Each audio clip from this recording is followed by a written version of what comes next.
I'm Kier. I'm Haley. And I'm Jay from Gallifrey Public Radio, a podcast member of the Gonna Geek Network. Just like the one you're listening to right now. The opinions expressed are those of each individual. Check out all the other podcasts at GonnaGeekNetwork.com. And get ready, because geekiness begins in 3, 2, 1. Stand by for a brand new episode of All Things Good and Nerdy.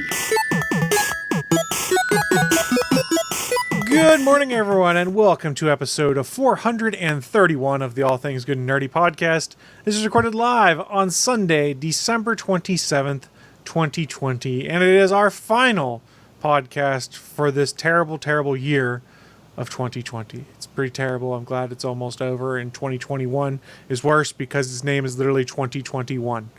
So we're in trouble because 2021. Anyway, I'm Chris. Joining me today, the normal group of hosts, rather. We'll start first with Mr. Willie D. Nelson, who's muted. And it's still muted. We can pretend to be Willie. We'll just speak for him. It's only the worst till 2020-2. The sequel. The if you remember the kind of still like a Final better Fantasy naming convention than 10-2. Xbox. You know, technically it is, yeah. kind of like Final Fantasy 10-2, and then you also got 13-2 and 13-3. So, but it's 2020-2. I don't Yikes. like that. I don't like that. I need my spirits lifted. Let's throw things over to Anthony Bachman. 2021's We're canceled. going to talk about Dr. Who! It's the Ric Flair version, where Ric Flair plays the doctor. You sound like an old woman who found a mouse. Oh, would you look over there? Someone please do something. I don't Someone's got that old school Looney Tune in his soul. Yeah, that's some classic Why, Looney Tunes yes, I right do. What the hell just happened? I did a voice. You don't know, and it don't matter. Ha ha! my. Happy Oh, Sunday. my. You know what else they did during recording of Looney Tunes? They smoked. Willie's Nah. just staying true to the spirit of the Looney Tunes. He is our looniest and tooniest. I can do a perfect rendition of Tom and Jerry. You ready? This is really great for the audio listeners. Because they don't talk. Again, I'll Oh, reiterate, Yeah. really great for our audio listeners. Great podcast content. I mean, I thought the joke was pretty funny. And that is why we failed. I mean, what? What? So I gotta ask, gentlemen, was Santa Claus good to you? Yes, she was. I just told you I haven't seen anyone for over a week. You don't see Santa Claus. He comes down the chimney and leaves you presents out of his sack of toys. I don't have a chimney, and I don't want nothing they from the solved sack. that in the Santa Claus, how that works. Yeah, magic. Magic. Actually, no. Santa just stopped by and checked out my tree and had some cookies, but the girlfriend hooked me up. Art of the Mandalorian. Hells to the yeah. This book is gorgeous. And, as was shown in the pre-show, Is it baby-rific? his freaking head. I have Deadpool's head. And What? it's pretty damn funny. What does it We had do? a lot of fun with it on Christmas Eve night. I'll give you that. Well, he really wasn't waiting for you to give that to him, but congratulations. Willie gave that to you, Bachman. Where'd the button go? There it is. Copyright. Welcome to Deadpool's head. Now pounding you in sound. Deadpool was overrated. Whoa, Willie's going there already. Already he's going there. I don't think he likes that you said that, Willie. Don't shake the weight. And what's he gonna do to me? Is he gonna be magical too? Come down my chimney? Gonna bite your ankles. Wow. Oh no! Do I become a were Deadpool? Switch issues. I don't think so. How would that but work? I'm not sure I'd risk it. How? Why? I think I would. Oh no, my healing ability. I just look ugly as fuck. I already look ugly as fuck, so now I get a healing ability? Fuck No, A! but you only get a healing ability in the heel that he bit. Only that heel can heal itself. Well, I'll kick people left and right then. Yeah, but you got to be flexible enough to hit him with that heel. Can you Oh, do they a call spinning it heel dead kick? You might have to do some stretching. I can see it now. Willie, how'd you blow out your quadricep? Well, I tried to spinning heel kick this guy because my heel magically heals instantly. But he got knocked out. And then you tore your quadricep and couldn't walk. Shit Yeah. happens. It's not like I'm not used to not being able to walk. Joke's Okay. on you. Fair Fair point. enough. Fair point. I can't dispute that. Well, Willie, Yeah, Deadpool's overrated. I'm sorry you haven't seen a person in a week and it's made you shitty and cranky. I've always been this shitty and I was gonna cranky. say that's just what he's blaming this Are week. we the first people you've seen in a week? Because if so, I'm sorry. I mean, technically, I'm only seeing you over video, so So you are seeing us. fine, yes. And your fucking made up rules, you got it. I mean, I asked if we're the first people you've seen, and how is that rule made up? I mean, you literally are seeing us, I assume, You are yes? seeing us over digital video, but you are seeing us. I mean, Willie, what am I doing right now? I don't know. I'm looking over here. For those on the audio, it just gave him the double. I'm not looking birds. down there.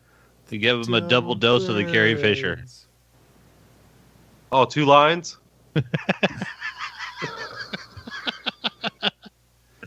Yeah, pretty much. That works. She would appreciate that joke. That's true. Probably. It is true. Yeah, she's trending on Twitter right now. Captain Marvel's trending on Twitter for some reason. I haven't quite figured out.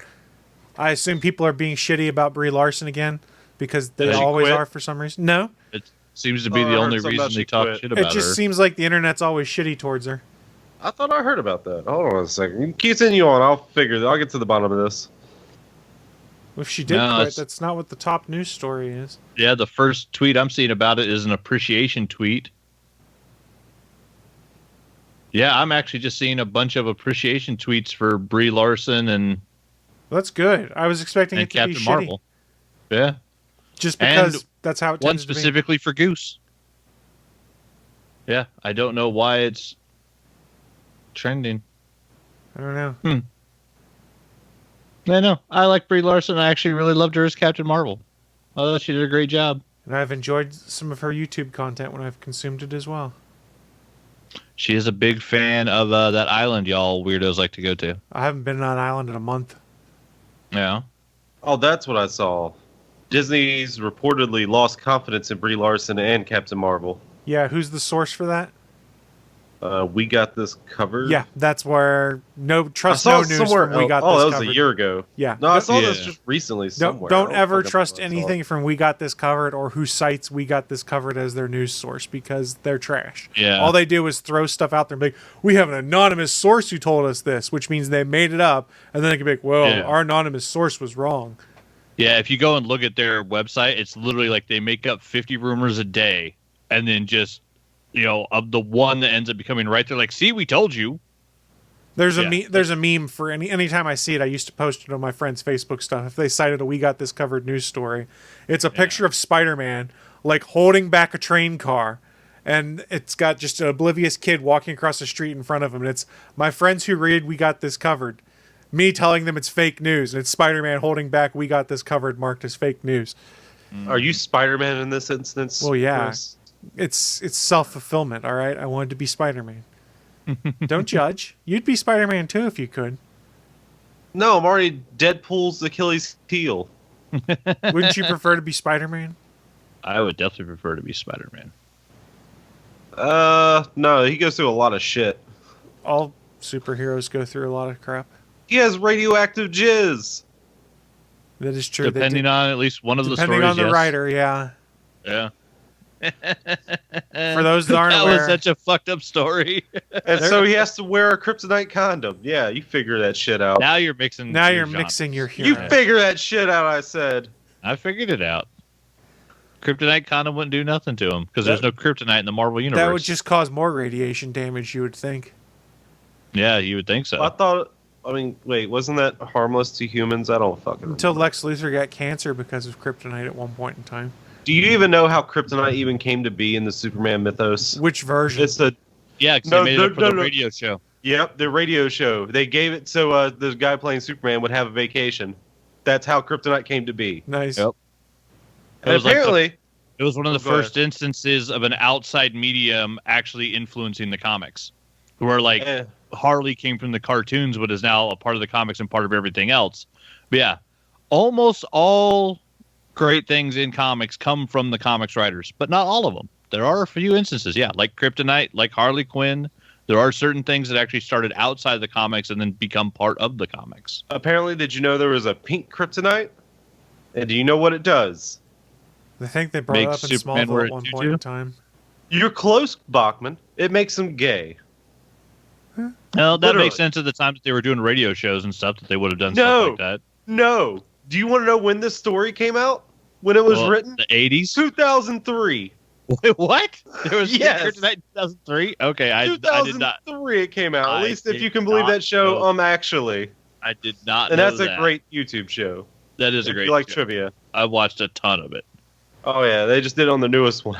Or their newest one, because all these are like old episodes, I believe. Yeah.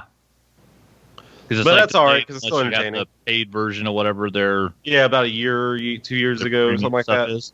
Year and a half ago, maybe. Man, there's still a bunch of them to catch up on. So yeah, it's a fun show to watch. I've been enjoying it. Yeah, guys, because I got great YouTube recommendations, because I watch a lot of YouTube. I do hate watch a lot of to admit it, YouTube as well. but occasionally Willie's right. There's some good stuff on YouTube. Letterkenny, do you not remember that? Uh-huh. Willie's right a lot. Now that makes Willie right twice. I don't know if twice is a lot.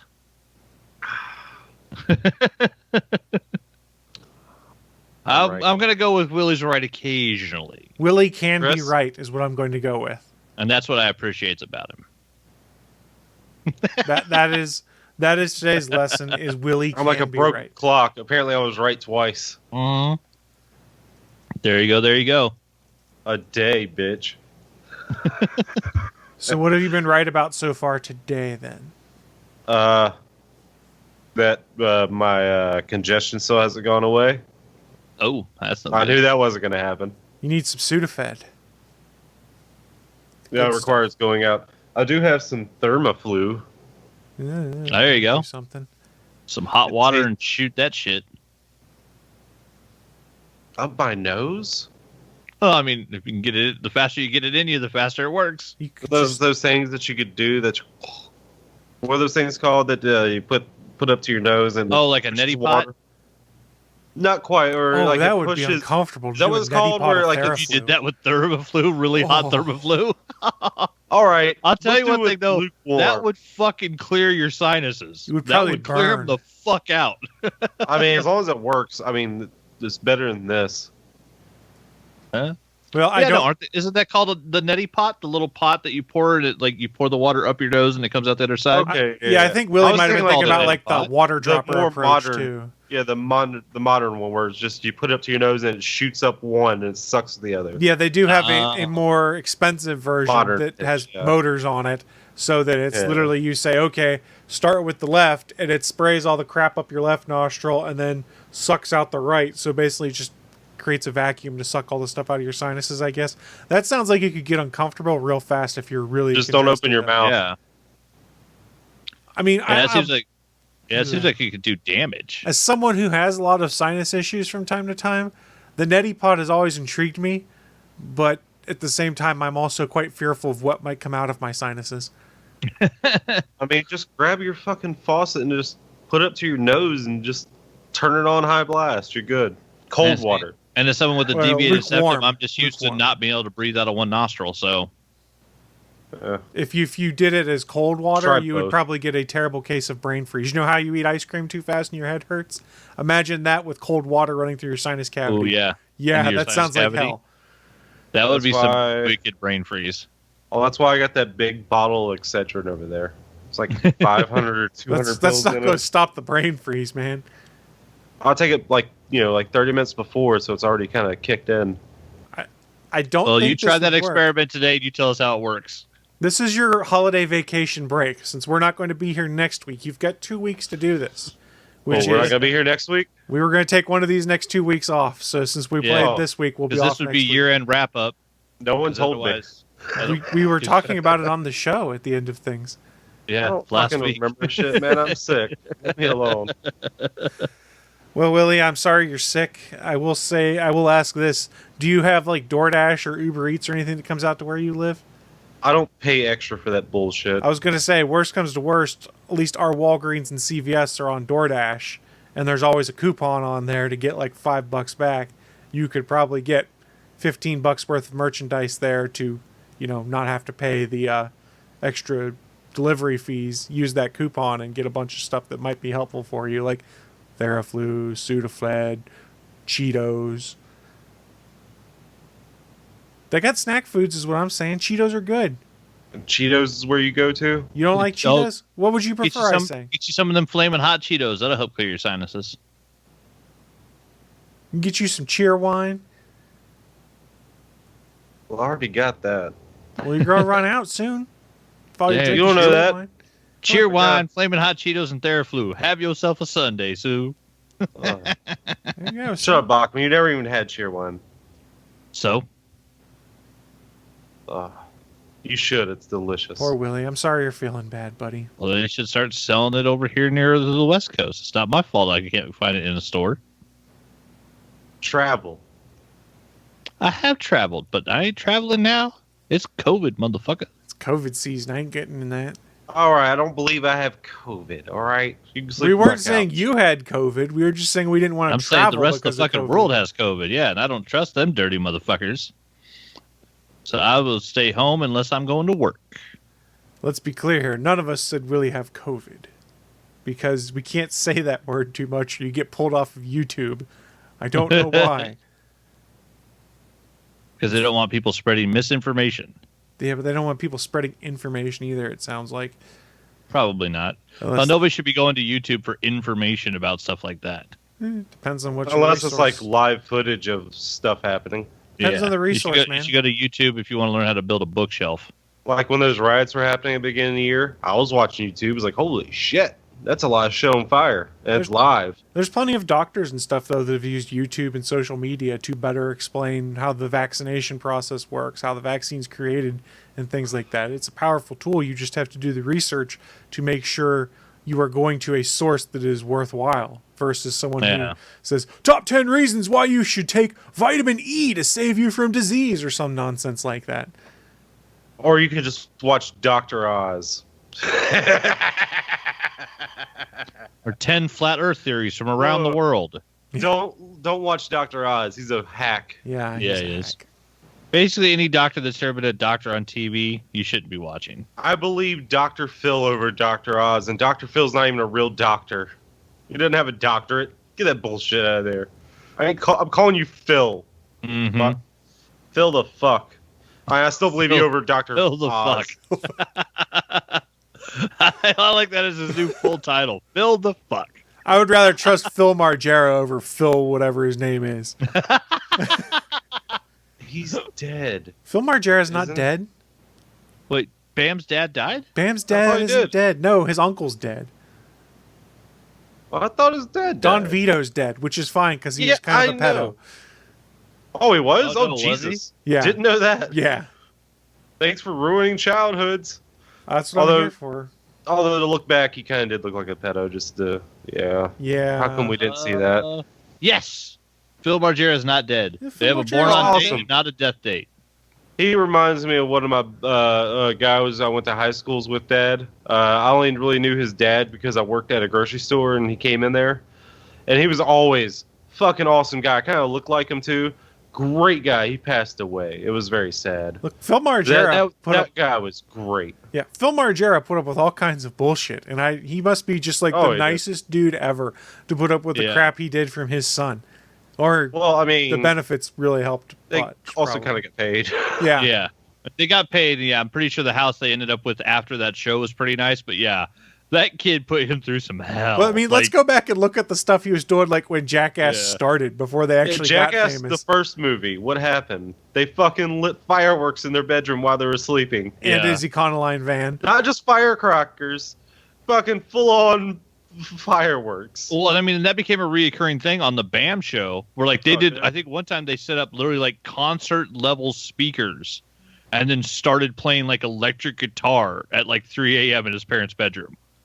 Like, they were insane what those parents let him get away with and not murder him. Yeah, I mean, of course, some of it's obviously scripted and he plays along with it. But like one of them was like, "Don't feed Phil," or he challenged Phil Yeah. not to eat for 24 hours. The billboard. Then put up a billboards that said, billboard. "Don't be Phil." Then put like hamburgers on all of Phil's clothes. He ironed on God. hamburgers onto every Yeah, single on- article of clothing. So Everything. I really hate to do this, and I'm so sorry, but you guys remember that show 90 Day Fiance? I've heard of it. Yes, my wife. Yeah, watches you know, it. you know Big Ed. Yes, He kind of looks like Phil Margera. Does he? except Phil is taller. I mean- much taller. I mean, he just looks like him in like the head. A little bit, I guess. Yeah. Got a big fat head. Yeah, the head of Big Ed. Big Ed's head. That guy was creepy. I was watching some old Jackass stuff this week on YouTube because I fell down the rabbit hole, and I think it was Jackass 2 or whatever, where they have Pontius dressed up as a gorilla and Phil in April's hotel room just to scare the crap out of them when they come in there. And all I remember is like April runs away scared and like, "Where's Phil?" And they go back in there and Phil's sitting on the toilet. He's like, "You scared the shit out of me, man. I had to shit." And I just started laughing because I'm like, at least dude's got his priorities. He didn't want to shit his britches. That's true. That's true. Why are we talking about this? And Because are we forgetting the time they put a live alligator in their kitchen? That was pretty great too. Oh, that's right. Yeah, the live alligator in the house. Yeah. Oh god, her face when she saw it was hilarious. Oh, How did Bam Margera come from two so nice people? It seems like. I mean, Who? Bam Margera, their son, Oh, Yeah. who's just like Oh, okay. wild and does whatever. I thought you said Pam No, Margera. I was like, who's Pam? I don't understand. I mean, I guess part of it's gimmick and character and stuff like that. But like, if your parents are Yeah. like so like that, how does he so like him? I don't Because mean that's it in the a bad band of the way. brother. Him. Congratulations, Yeah. we did it full circle. One of our friends has the tattoo on their side. Yeah, she has it for the band, him, their logo. Was that the heartogram? Yeah, Yeah, the something like that. heartogram. I used to Yeah, watch Stephanie, that. what's wrong? I used to watch his show from time to time, though, the Viva La Bam. Like, I remember the one when Oh, you had I Billy watched a Idol lot on of- there. I think I watched more Viva La Bam than I watched Jackass. Jackass was great, man. They're filming a fourth one right now. They're going to die because those guys are all like in their mid-40s now. I trying don't to do know all how those none of same them have games. died filming any of those stunts so far. Like, it's insane that they all lived through the stuff that they've done. I don't on know film. how I Steve will is say- still alive.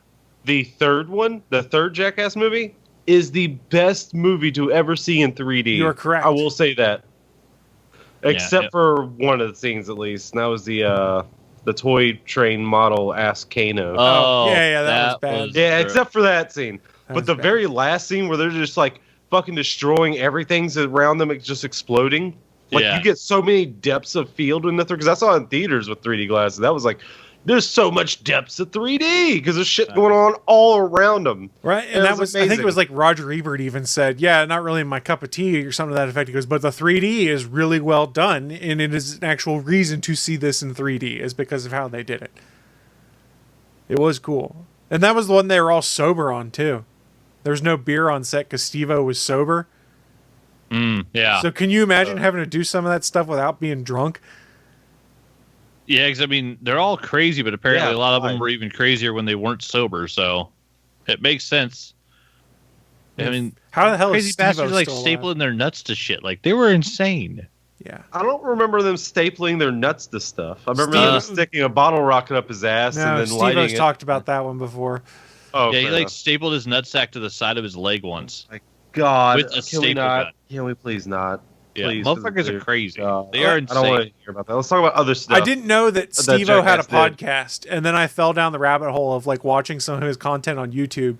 And it's actually no. surprisingly insightful because he's like, yeah, here's some of the dumb shit I did. He goes, I don't know why I did it, but let's tell the stories of how it happened. And you're like, Oh, he has a YouTube channel. yeah, and it's on his YouTube channel too. And you're like, how the hell is Steve-O still alive? Like, and the dude Yeah. is totally like completely fixed his life from what you would think it was because of all the drugs and alcohol he was on. Like he's been sober for 12 or 14 years. He's married, wants to open an animal rescue now, and is like a touring comedian. And you're like, Steve-O, what the hell, man? How are you alive? And he's like, I don't know, man. I think I remember one thing he said. Story. He did say the most injured he got or something was during when they were just doing like press tour and they were on WWE. Oh yeah. And then what was the wrestler? It was Umaga. Umaga. Yeah, fucking wasn't playing that shit. Yeah, because Steve-O started no-selling it. Yeah, until Umaga actually hit him. Yeah, it was him and Chris Pontius that were on Raw, I think it was, and they just got the shit kicked out of him by Umaga. How come Steve-O wasn't an Action Point? I don't know. I know Chris Pontius was. Well, maybe he was doing his but... comedy tour because Steve-O started doing like stand-up. Fair enough. Yeah. Action Point is a great movie. I would say definitely movie. If you on YouTube, definitely look up. I think it was Vice that did a thing with Johnny Knoxville going through his injuries. Yes. I forget what. Yeah, that was. Dear God. That was whole list. No, it's just like just some of his worst ones, like the evil one when he broke his urethra. Yeah, I think it was he was talking about. Yeah, I remember. Yeah, I remember that line he said because it was recording them as he was in the ambulance. And he was saying like, "Why could I broke an arm or a leg? No, I got blood shooting out my pee-pee." That's a very Jackass thing to say. Direct quote.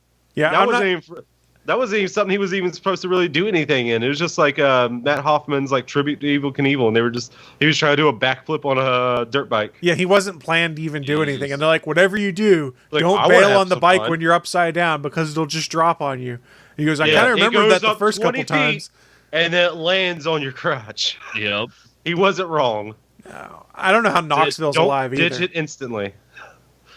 Yeah, no. Knoxville should have been dead years ago from all the shit he's done. Hey, man. It hurts being that pretty, right? Apparently. I've heard stories about like the Dukes of Hazzard movie when they were shooting that, the Broken Lizard gang, when they were just like, yeah, one guy who's like supposed to be the good-looking one of them, he's like, and then all of a sudden just everyone around Johnny Knoxville all the time was like, well, goddamn. How am I supposed to fucking do anything here? Well, here's the thing with Johnny Knoxville. He's charismatic as all hell, man. Yeah, he does. He has a big chunk of charisma. I mean, of all the Jackass guys, who got a movie with The Rock? Oh, Johnny Knoxville's in the remake of Walking Tall. No, that's Sean William Scott. Yeah, you're right. Walking Tall. No, Sean William Scott was in the rundown. Yeah, no, the remake of Walking Tall was The Rock and Johnny fucking Knoxville. Like, he's doing something right. What happened to Sean William Scott? He was awesome. He was on the Lethal Weapon TV show at one point in time. Yeah. I know he did those Goon movies, and I know I saw the first one. I need to see the second one. Yeah, the first one was really good. I haven't seen the second one yet. He's waiting for the next American Pie reunion movie. I remember I hit him because like all I knew was a Stifler. It was like, oh great, this asshole. Yeah. And then I saw him in Jay and Silent Bob Strike Back.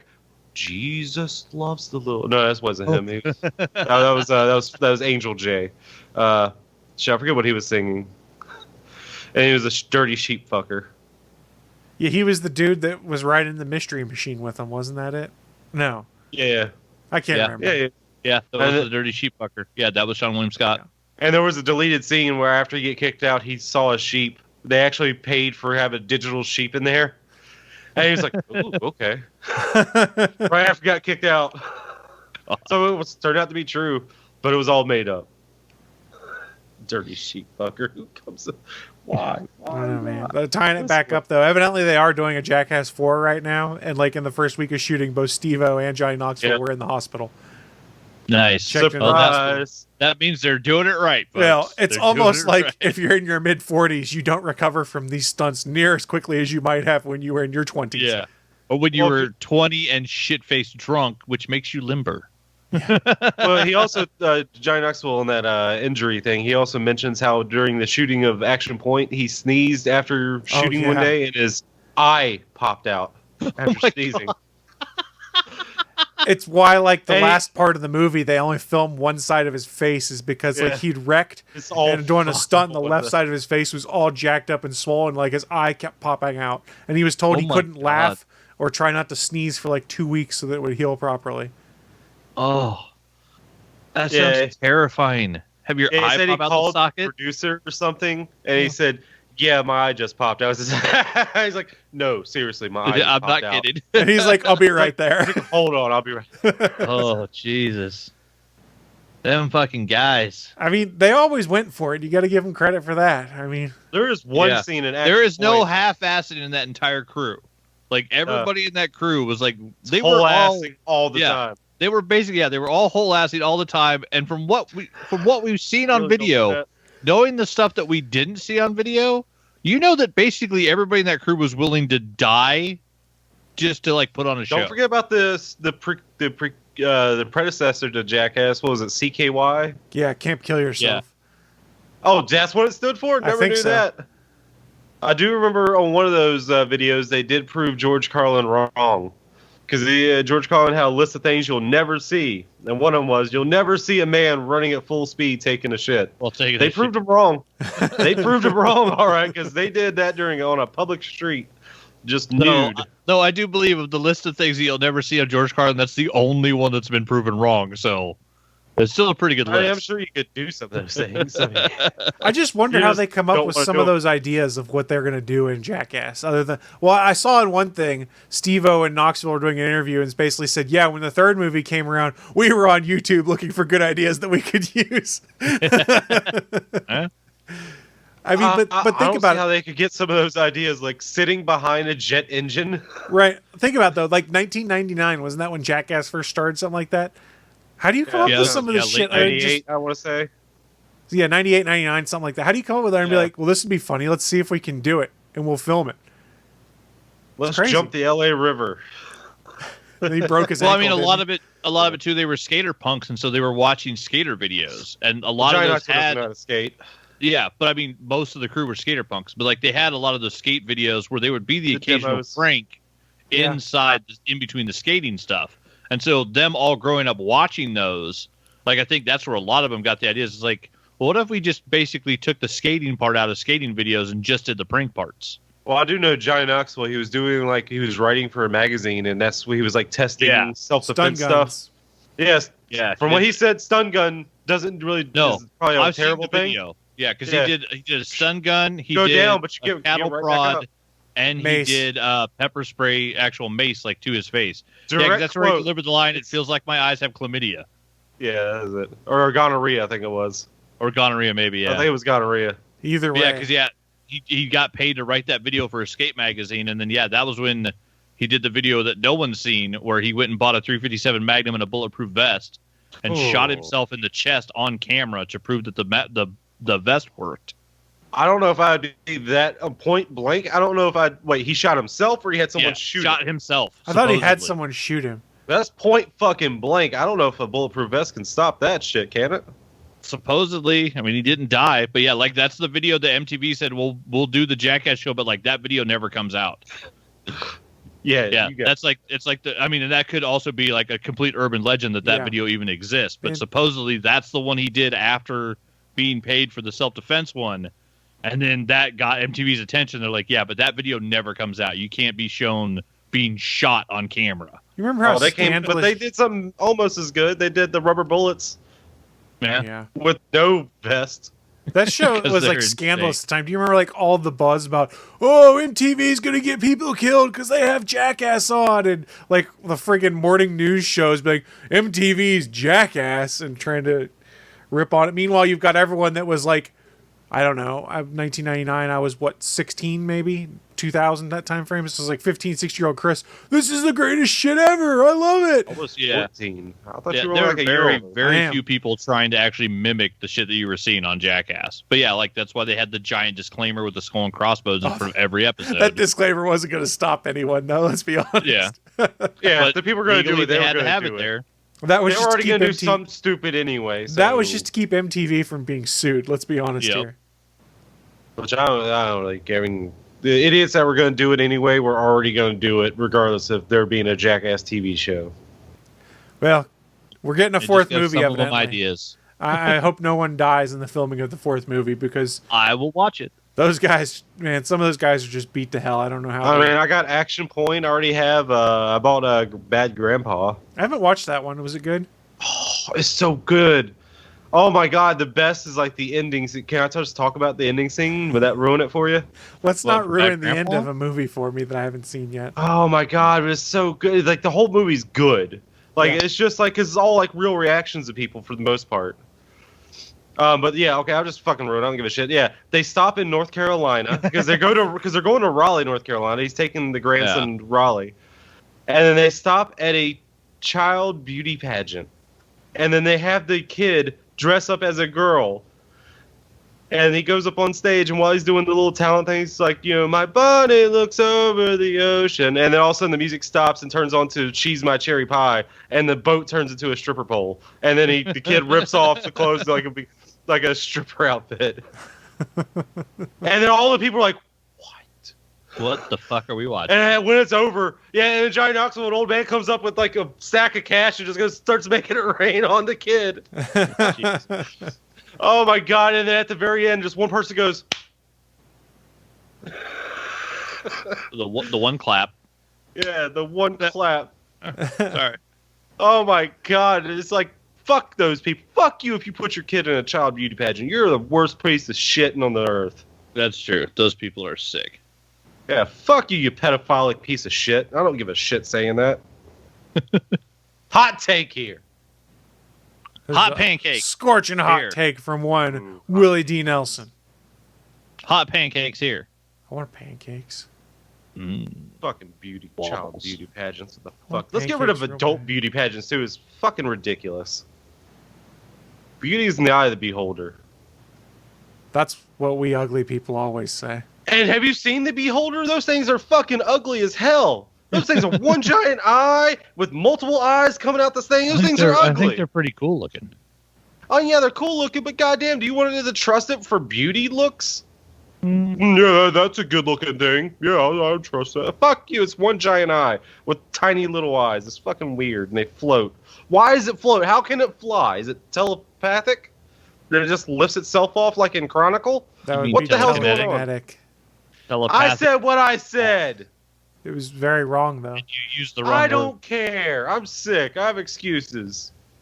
Oh, he has excuses. That's the excuse, huh? Uh huh. Huh. Huh. I I have think Willie's reasonings. telepooping. How's that?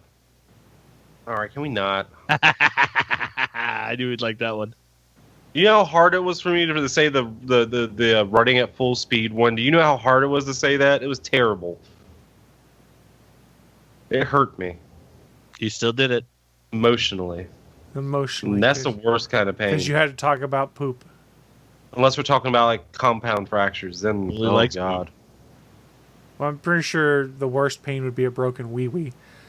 Let's ask Well, I Johnny think- Knoxville. I Yeah, got some Willie good got news. cheesy.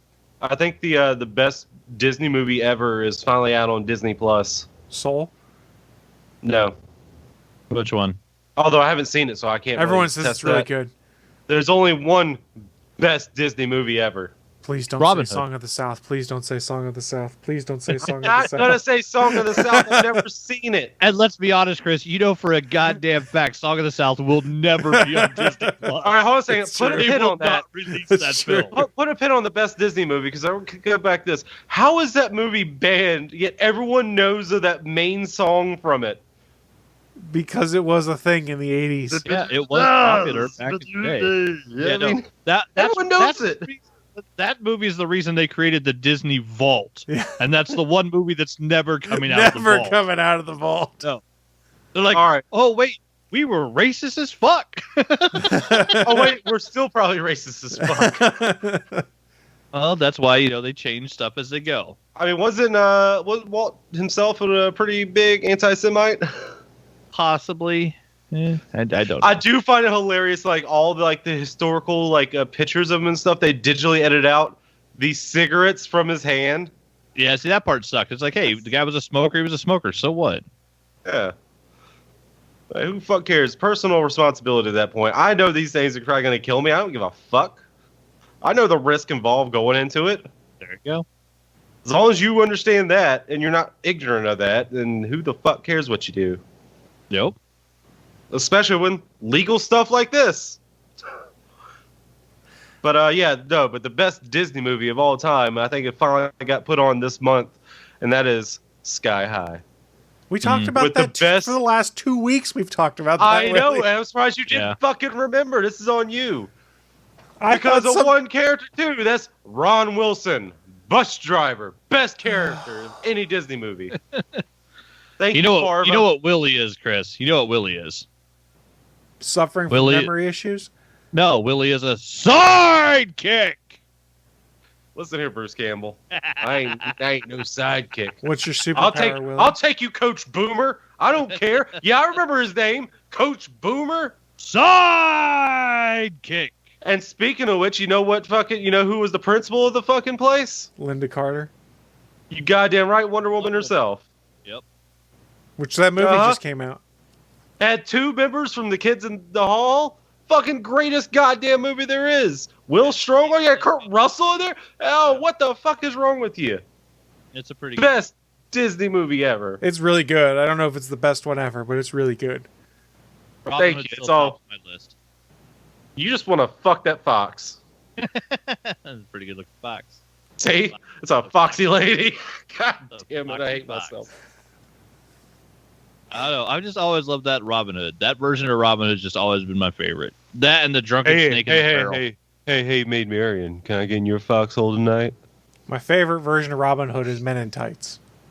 That one's Oh, good. we're not going with Kevin Costner? Nobody said all Kurt laughing Russell. Not Kurt Russell. No one has. Gerard Russell Crowe. Butler. I know, I was making fun because Yeah. Russell Crowe and Gerard Butler look the same to me. Well, they did for a while there. Thank you, Chris. See, Chris even agrees with No, Bachman. if you look at Russell Crowe when he was playing Robin Hood, he looks like Gerard Butler to me. Yeah, I mean, Not as Maybe ripped. a little bit. Not as it's ripped. 2 white guys with brown hair, man. I'm going to get them confused in movies. I'm not going to lie. I'm just gonna say Gerard Butler's usually in a lot better physical shape than Russell Crowe is. All white guys look alike. There's time there. Who am I Russell looking Crowe at? Am I was- looking at Bachman or looking at Chris? I'm looking at both. I don't know which one's which. I lost track of what I was going to try and pivot to. Ah, I really being did. racist, Willie. Mhm. The white racist.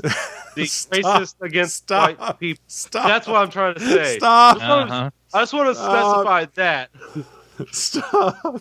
Please. Uh-huh. Don't dig the hole deeper. Oh, the boy's nothing but shovels. He's No, just no, nothing no, but no, no. shovels. I was clarifying it, so I'm only in the hole a little bit, not a whole, Keep digging, Willie. Keep Correct. digging. Keep Oh. fucking digging. I'm only in there a little bit. My toes in there. He's just dipping a toe in the waters. Fuck Whitey. Yeah. Chris Farley got away with that. How come I can't? Chris Farley's funny. You ain't Chris Farley. Yeah, I can't do a cartwheel. I would love to see you try sometime, though. I'd like to see you try, Chris. Okay. Episode 500. Willie does a cartwheel. You try, then I'll try. Do that. Episode 500. I used to we're be like, able to do we're like cartwheels. 300 away from that, right? No, this We're is like episode 69 431. episodes away from that. Shit. Oh, yeah, we missed 420. I wasn't even here for episode 69. We could do the Redux version of it and cut you in there if you want. We'll re-release it. I'll wait for 469. Okay. There you go. Yeah, that's coming up soon. That'll be here in this year. You'll make it This year? Yeah. Next year. This year, Well, Chris? This upcoming calendar year. These next There you go. 52 weeks This that one where comprise you a said year. this is the last episode of the year?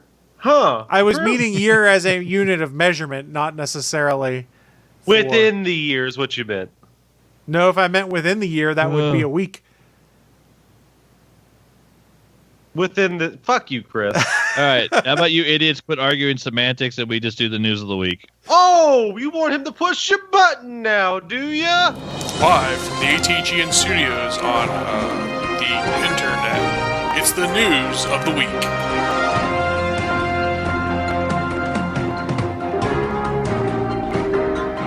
Welcome to the news of the week. It's that part of the show where I don't argue semantics with Willie anymore because it's not what the people want. No, it We'll is see that. how that goes. It is that part of the show where we run down what's in our minds some of the most interesting geeky and or nerdy news to have popped up here in the past week and share it with you guys who are watching or listening live. As we get things started, who wants to kick things off for us? Once I can do again, mine first. There you Mine's go. pretty easy. Heel. I got this. But Bachman's got this. From an article from comicbookmovie.com, Wonder Woman 1984 no longer certified fresh on Rotten Tomatoes as score plummets thanks to new reviews. So this article came out. Apparently, of course, Wonder Woman hit HBO Max yesterday. It arrived at international theaters mid-December. This means that many critics who weren't sent screeners by Warner Brothers are now able to weigh in with their verdicts, and that hasn't done the sequel any favors on Rotten Tomatoes. Earlier this month, DC Comics adaptation hit the review aggregator with an 89% score and a consensus that read, Great Hera, Wonder Woman 1980. Yep. Or no, 89. What? Yeah, Oh, 89% okay. score, sorry. I dyslexied it, sorry. No, you're good. I was just surprised, like 98. Even 89. So it was 89 when it hit the aggregator, and the consensus read, Great Hera, Wonder Woman 1984 is an epic dose of heart and vibrant escapism that proves that there are still unexpected thrills to be found in superhero cinema. The score later dropped to 80%, but stayed there long enough for the movie to be certified fresh. Now, with a total of 266 reviews counted, Wonder Woman 84's score has plummeted to a still decent 68%. No longer certified fresh, and the consensus now says Wonder Woman 1984 struggles with sequel overload, but still offers enough vibrant escapism to satisfy fans of the franchise and its classic central character. So basically, yeah, it finally got out to where people could see it, and it kind of took a hit.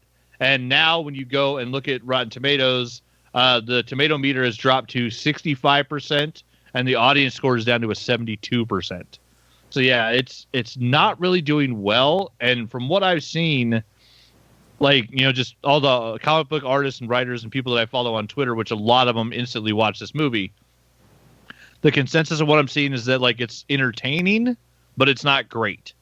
And one of the guys that I follow, whose opinion I trust, he said, you know, most movies have one or two little plot holes that, you know, you can kind of push past and just enjoy the film. He said apparently this one has like 20. And it's enough to where it actually kind of wrecks it for you when you're watching. But I don't know. I'm not paying for HBO Max yet, so I haven't seen it. Oh, I was about to say, have we all seen it? I have it queued up. I haven't had a chance to watch it. Oh my yet. God! So I'm the only one who's seen it. Yeah. So Yeah, I'm curious so- your impressions of it, Willie. So How- and did I'm you the only like one, and I'm the only one who didn't like the original Wonder Woman, right? I think so. Yeah, it was mostly because of the Ares, the guy who played him. Like they could have got. I wish they would just got. He doesn't like Professor Remus Lupin. Lupin. Yeah, he should have got a different actor. Like he from the fully change into like God, that would have been so much better, and it would have been more, or just like a full CGI. Just don't even have his human head. I Like, really get rid of enjoyed that it. shit. You don't need there, it. There are a few tiny things that you could have changed to make it a better movie, but it was a really overrated. well-made movie. It was overrated though. That's what I'm gonna say. This movie was just. It goes more toward Supergirl than it does. I'm talking about the old movie Supergirl than it does anything Oh else. wow, the Like with how it kind The of goes Helen a little Slater campy. one? the Helen Slater Supergirl, Faye Dunaway, Yes. Mommy Dearest Supergirl is more Wonder Woman 2, huh? Well, at least by me, it's just the jokes were whatever. The story was okay. I mean, Pedro Pascal. I was like, I didn't even know he was in this. I was like, oh, okay. I saw his name. Because he's And I was Maxwell like, Lord, right? Okay. Yeah. Like, God, it was just whatever. That's my review. Whatever. Whatever. But yeah, Like, so I mean, the it's whole just- it's not 84 doing was great. kind of cool. You even forget it sometimes that takes place in 84 because it's, I mean, with time period stuff, I mean, it's not much has really changed, I guess, besides like technology and stuff. And yes, that joke that was in the trailer didn't hit even in the movie. Like, oh, what's this? Oh, that's just a trash can. Oh, that's just a trash can. Ooh, fuck off with that. Who wrote that shit? Someone that got paid to write it. I'm still looking forward to seeing it myself. Some of what I think might be going on, and this is just my own thoughts, is we haven't gotten new movies at all, so people are just letting all their frustrations out on the one they did get that was new, it seems like. Now, Could be. from what I've read, there are some valid criticisms, and I've read some vaguely spoilerific reviews. I didn't go full spoiler, but kind of delved into like the morality of how some things happened that I thought was intriguing, that I wish the movie had addressed, that it sounds like they didn't. I'm interested in seeing it. I don't know that it's going to be better than the first one. I don't know that it necessarily has to be. And I think people need to realize that, hey, it's a new movie. Let's not just be overly critical because we haven't had a chance to shit all over something in months. Because it's also a sequel. Most sequels. I don't mean, beat the I'm original. just honest with it. Like, so, Willie, I don't see that. I don't see that with you, but I think there are some folks, especially when you go out on social media, who they haven't gotten much new content in months, especially movies. So it's like, for lack of a better term, there's just this dam that's built up of the vitriol they want to spew at some things, and some things are just letting. Some people are just letting loose, and I'm not saying that I think the movie is perfect, or anything like that. Like I said, I haven't seen it, but I think some of the vitriol I've seen regarding Wonder Woman, especially on Twitter, I think is over the top, and I don't see where that comes from. Especially when I start looking at the opinions of people I trust on there, who say things like, "Hey, it's a fun film, but it's a flawed film," which doesn't mesh up with the level of vitriol I've seen from some folks, and. Yeah, because most of the people I trust, that's what they're saying. Is like, it's got problems, but it's still entertaining. Yeah. My Who played, question, Willie, is how does Kristen Wiig look as Cheetah when she goes full Cheetah? Oh, that's what I was going to ask. I was going to ask who plays Chitara. It's Kristen Wiig from SNL and the new Lady Ghostbusters. Kristen Wiig. Which one was she? Like the main one that was opposite Melissa McCarthy Yeah. in Ghostbusters. Yeah, which I thought that movie was okay. It was good. It wasn't bad as everyone was saying. They're talking about Ghostbusters. The female Ghostbusters. It was okay. Didn't deserve as much. But how was she as Barbara Minerva? It's okay, I guess. Like, I mean, it was not her. It's the way it was written, I guess. That was the problem. Like, oh, I wish I was as cool and as good looking as you. Like, bitch, you're already fucking good looking. What the fuck are you talking about? Oh, because you're wearing glasses. Oh, we're doing the 90s trope where, like, you know, the teen romance one's like, just take off your glasses and those paint covered overalls and you're gorgeous. And take your ponytail out. Yeah. That was one of the comments I'd seen online. It's like, God, you're not ugly by far. You're Kristen Wiig. Shut the fuck up. Yeah, that was one of the things I heard saying it, but you know what I mean. I'd read from a guy that I trusted. He goes, this trope was old in the 90s, let alone bringing it back in 2020, which is just because you wear glasses and have bad hair day and wear weird clothes, it makes you ugly, and then all of a sudden you change that. Oh, you're beautiful and attractive. He goes, come on, we're past that. Yeah, it's kind of weak sauce. Yeah, it is very weak sauce. Like, Jesus. Oh, and of course they have the one douchey guy who just laughs at her as she has paper spilled over. He says her name, or she says his name. He's like, he just walks on. And then later, like, oh, hey, can I get you anything? Whatever your fucking name is, I forgot it. What is her name in the thing? Barbara. Yeah. Oh, can I get you anything, Barbara? That just instantly, like, what the fuck ever. Okay, but how did the CGI look when she's full Cheetah? Could be better. It's all right. I mean, for a big budget movie like this, like, well, in a big budget movie with a bunch of delays, there's no reason with how much post production involved, it should have looked a lot better. There's no reason that the cheetah should have been perfect after they had multiple delays. The question it does look like a CGI thing there. The question is, did they really touch it after a certain point? I mean, yeah, which apparently, from what I'm hearing, they should have. I mean, is it alright to? Well, I don't want to spoil anything, but I mean, let's not spoil anything on a movie that's been out for 2 days. I don't know if this is a spoiler or not. I mean, when you see the full cheetah thing, well, they did show it in a trailer already. It's in the trailer. It happens at the very end. Yeah, it only happens at the very end. Oh, okay. Yeah. Yeah, it's nowhere. It's like, God, it just makes so much. And like whole Pedro Pascal's like his like whole thing, like it just makes no sense. Like what happens? Like, oh my God, the plot just makes no sense. It hurts my head now. I'm thinking about it. Holy shit! Oh my God, that is the final fight between Wonder Woman and Cheetah, and that's it. That's all you get, and it's not even that big of a fight. It's like, Jesus Christ. Wind keeps Wonder Woman away from the final fight. Wind. Magical wind. Yeah, I'd heard it bogs down a bit as it goes on. That being said, I'm still looking forward to seeing it. I still am happy that I'll have the opportunity to do so without having to go to the theater. And I feel bad for folks in other countries where there is not currently a plan for how to have in-home viewings. It's, well, you can go to the theater if you want. Yeah, that's not really viable for a lot of folks theaters.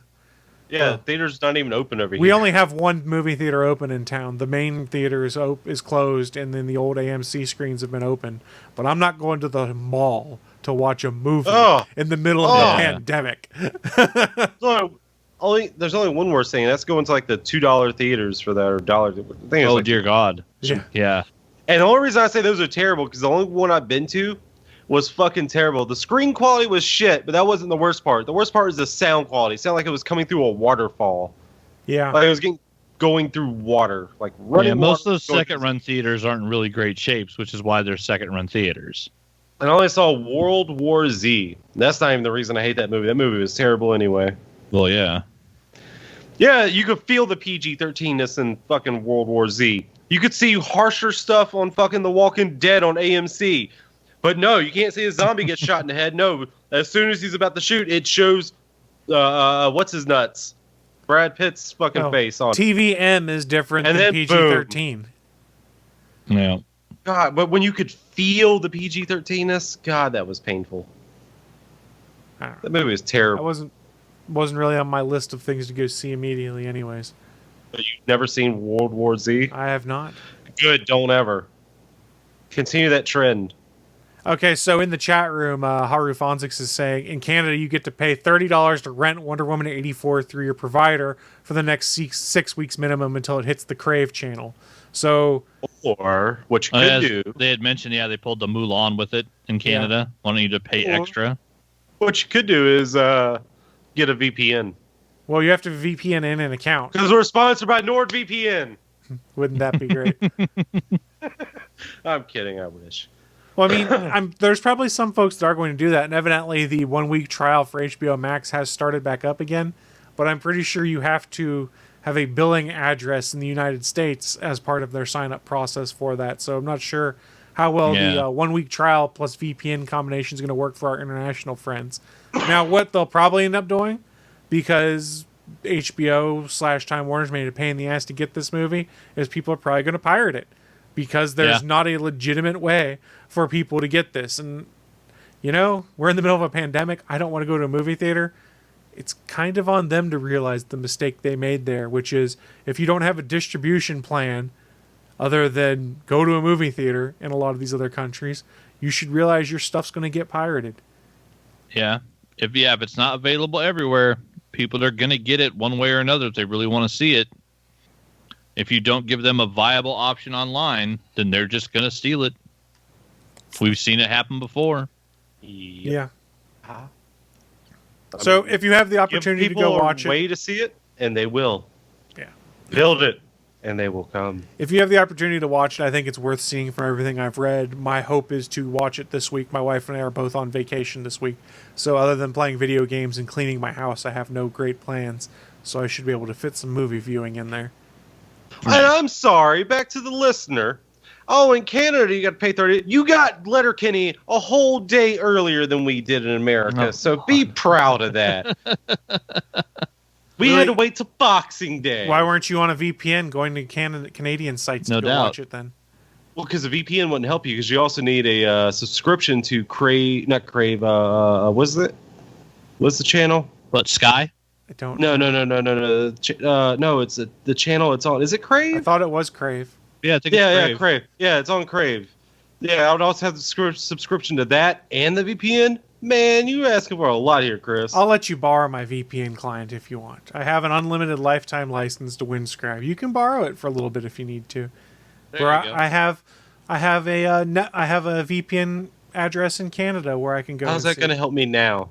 How's it going to help me now when I've already seen it? If I'd known the problem, Boxing Day. If I'd known the problem, I could have helped you, but you didn't tell me. You knew. I told you. Stewed about it. I told you when the fucking date got released that in Canada it comes out on Christmas Day and then in America on Boxing Day. Yes, I told but you that. didn't say you wanted a way to see it the same time Canada did. You just bitched and moaned. How was I supposed to know you wanted that way? Unless you. You're supposed to hear my bitching and moaning.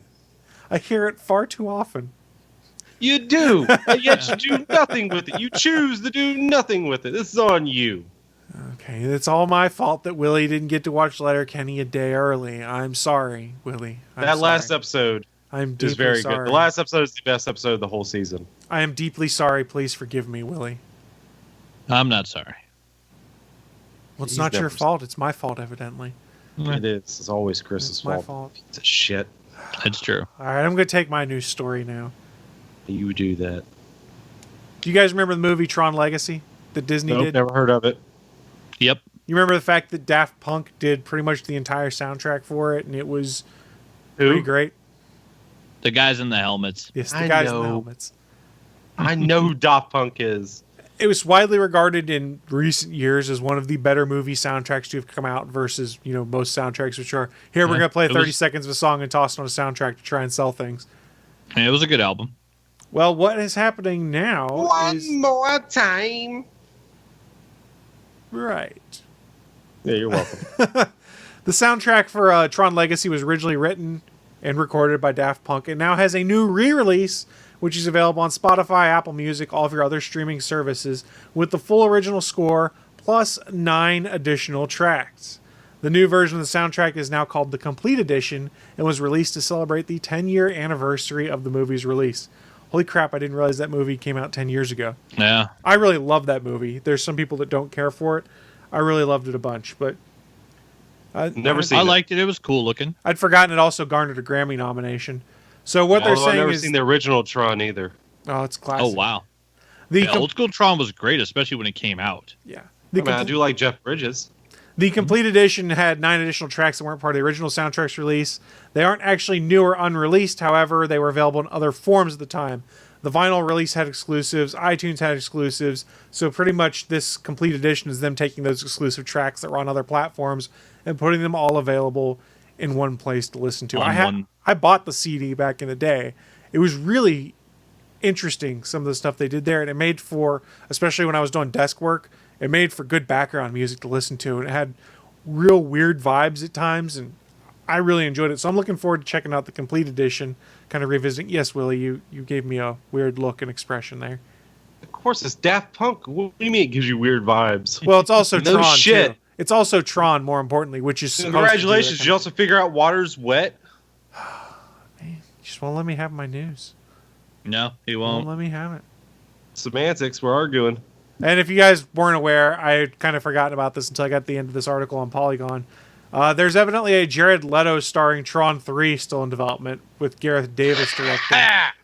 You had me until you Allegedly. said Jared Leto, and I went, ugh. Because Tron Legacy left on a note of, hey, here's the sequel we want to do. Let's go back and do the sequel based off of the dangling plot thread they left at the end of Tron Legacy. Let's not just skip forward in time and ignore it. I know there's a dangling plot thread. Well, you Yeah, haven't there seen the was. movie. I know. It ends with a big dangler. It was designed to basically set up a new trilogy is what they were talking about doing. Yeah. You should know there's the thing is too much horn talk. And then it didn't make basically it didn't make much money, and so Disney was like, maybe we don't need to make a trilogy. Man, it was a gorgeous movie, though. Other than, CGI Jeff Bridges did not work at all. Young Jeff Bridges. Yeah, the de-aging on that one was not good. But again, that's It also looked- 10-year ago technology. Yeah, it looked very CGI, very robotic. Which sort of worked when you're in the world of Tron. It sort of makes sense he might look Yeah. robotic because, he's not quite Clue. He's just trying to emulate and be a digital copy of him. But when you're doing it in the real world, Yeah. it didn't work so great. Now, with the technology they have today, you could do a far better job. We've seen it done with Michael Douglas, for instance, in Ant-Man and the Wasp, where it was very convincing. And Kurt Russell, to a lesser extent, in Guardians, too. He just kicked your ass full size. You want to see what happens when he comes at you and you can't see him? So- That's still one of the best scenes ever. Mention my wife again and you'll see what happens. He bounces that fucking dude's head off the table. Yeah. So the Tron movies, I really enjoy them. Watching the first Tron, it's mind-blowing to think of how they did those special effects back when Tron came out.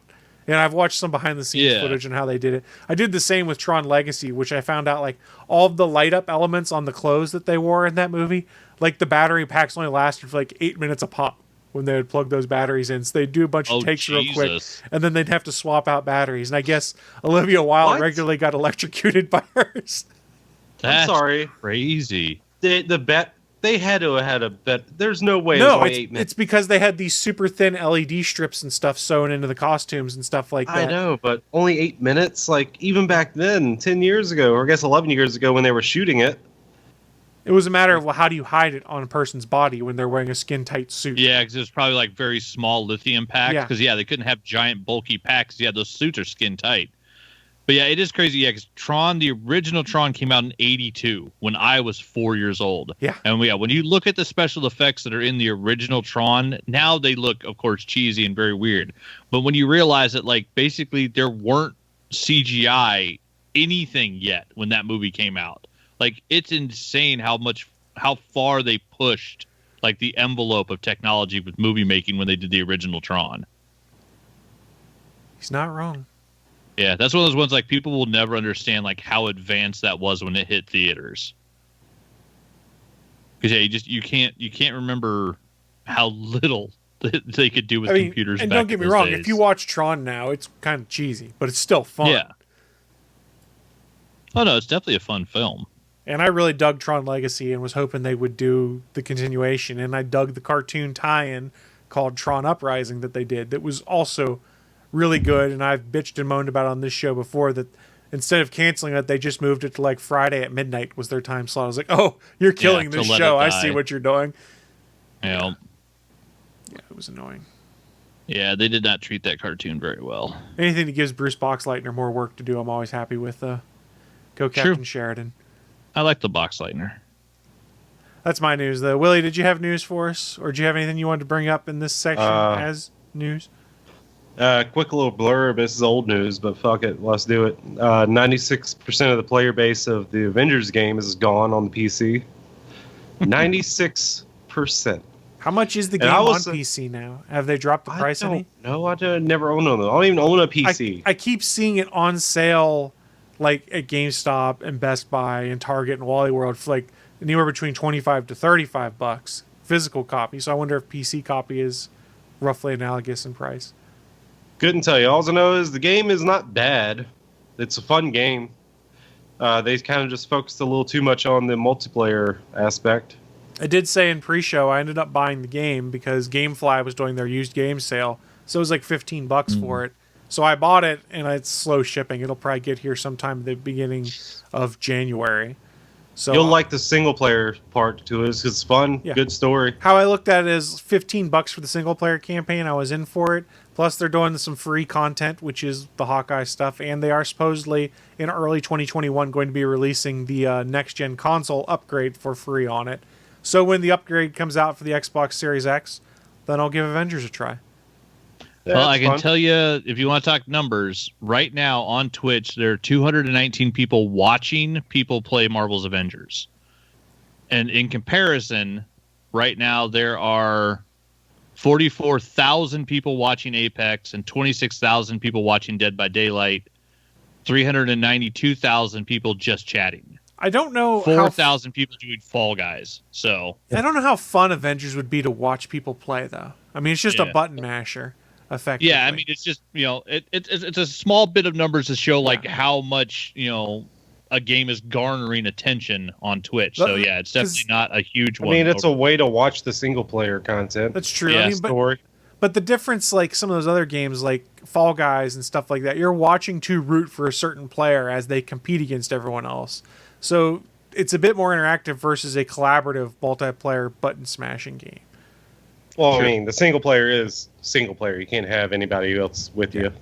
And right now it is 50% off from $60 down to $30 on Steam. So the PC version of it right now is $30 to buy it digitally. Supposedly Square Enix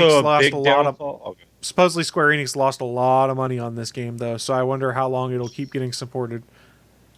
I mean, what was I going to say? I had something to say. What was it?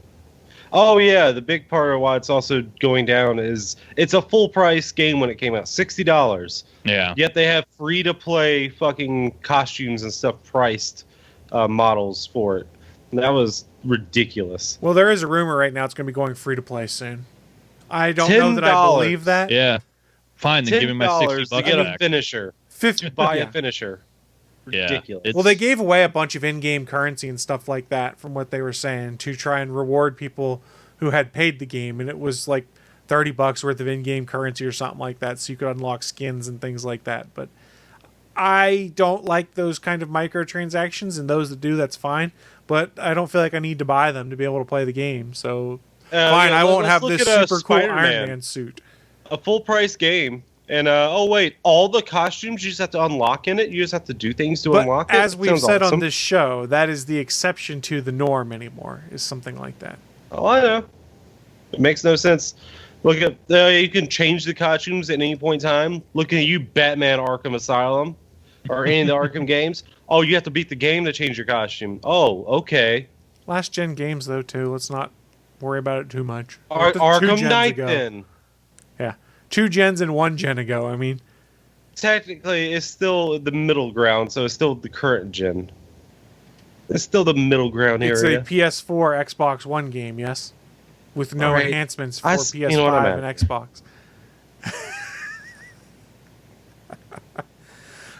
In the chat room, Harufonzix asks, curious who will be acquired first at this point with all their flops, Square Enix or CD Projekt Red? I don't think either.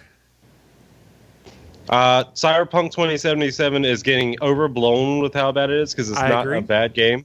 Sure, the bugs and stuff are in there. Yeah, but I mean, the big problem with that is the people complain like, "There's another delay." You're the reason why. You're the reason why. They did have a problem with over-promising some things that were going to be in there that they then cut. But like, you can see the skeleton of what they wanted to do, and they're like, people found the train tracks in Night City now, and you could tell they wanted to do something with a train, for instance, and they don't have that in there. But these are the kind of things that 6-9 months from now, when they, finish the game through patches and fixes and start putting out the first round of free DLC, that'll probably be a different story. And I've already said my intent for it is, once I beat it this first time, I'm going to go on and play other things, and then I'm going to pick it up again when they put the update out for for the next gen consoles, and then the first round of DLC. I'll replay the game with a new save slot and see what happens then to see how different it is. So I did watch a YouTube video. It pissed me the fuck off. I don't remember who even it was. I don't even care to say because they're an asshole. But the title was why I'm stopping defending Cyberpunk 2077 or something like that. And in it, he talks about like someone who a reviewer reviewing it before the game came out, and he mentioned he played like 145 or 170 hours, something like that. And he was making fun of him, like, "Oh, you didn't do all this stuff like to find exploits to get infinite money." And like, "Did you even really play the game?" Oh, like, I'm sorry, you're min-maxing your fucking character, asshole. Doesn't mean everyone has to fucking play like that. Pretty much saying like, "Oh, if you're not playing like this, you're not playing it the right way, where you have to do exploits." Fuck you, piece of shit. It's an open-ish world RPG. You play however you want. That's the nature of the game. Exactly. This piece of shit was pretty much, "Oh, if you're not doing the best you can with your character, what's the point of playing it?" Fuck you. I mean, there are some things I think they could have done better in there, and we'll pivot into this talk as we start wrapping things up. Like, for instance, when there's not a lot of relationship options, which some people are concerned about when it comes into the game. And once you finish any of the side quests with certain characters, be it Judy or Pan Am or River or any of those folks, there's no extra dialogue after that. And at first I was like, yeah, I guess that sort of makes sense. But then someone brought up, well, you played Mass Effect 2, right? And I went, yeah. Well, they added extra dialogue so that as you unlocked more of the story, you could still go back, talk to those folks, and there'd be new dialogue based off of what had happened in the story. And the dialogue would be different based off your relationship with the character. If you were friends with them, you might get something separate. Which makes sense. If you didn't have a reputation with them or they didn't care much for you, it'd be different. And if you were in a relationship with them, they would talk differently to you. And like, they didn't do things like that in here, for instance. So it's like, once you finish a side story or a side mission, like you might get a text message from a character, and then there's nothing new from them, and you're just kind of like, man, I spent this time doing hours upon hours of these missions to help Judy out because the things she wanted to do I think were worthwhile of helping her with. I don't want to spoil because Willie's still playing the game, and then all of a sudden it's like, oh, we're done now. I don't hear any more from the character. What's going on? This is kind of annoying, and I feel like from that perspective, and maybe it's just because it's a difference between how other immersive RPGs work, is that it kind of takes you out of it a little bit because you're like, oh, I finished this, so now it's really, I get no new content from it. Annoyed me a Yes, little that bit. is kind of I mean, weird. I get it. There's a bunch of other stuff in there, and maybe the intent is they want to continue some of these stories with the free DLC that's going to be coming. I don't know. Because they did say that there is no paid DLC for the game. Yeah, it's just overblown about how bad the game is. Like, yes, there are bugs and crashes and stuff, but okay.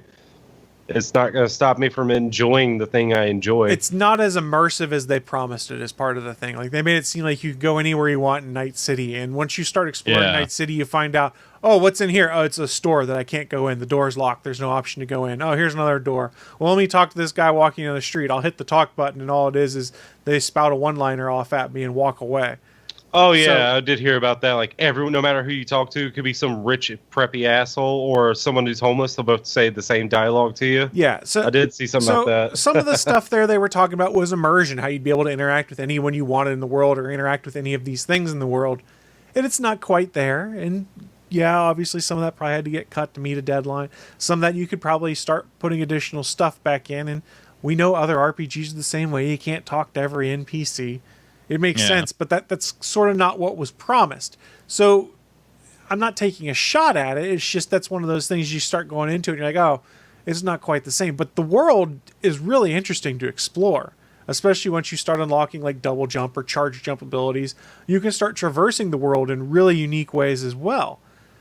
I've had a lot of fun with the game. In full disclosure, I was playing before I came down here to play, and my save game slot was, I think, 51 hours into the game.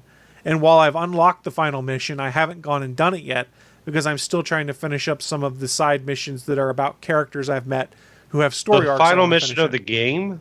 Yeah. Jesus Christ, get a life. What are you talking about? No. So the mission that puts you in the end game, let me rephrase, because it's a point of no return. When you start end game, you can't go and do any of the other side quests or anything like that. Really? Yes. End game, once you So start it's like end game. Fallout 3. Once you start the end game, you play it through until it's done, and then you get a save game post that, which is basically a save game that pushes you back. It's not New Game Plus. They basically allow you to save with anything you may have acquired, some of the things you acquired in the final act, that basically saves and puts you back right before the end game again.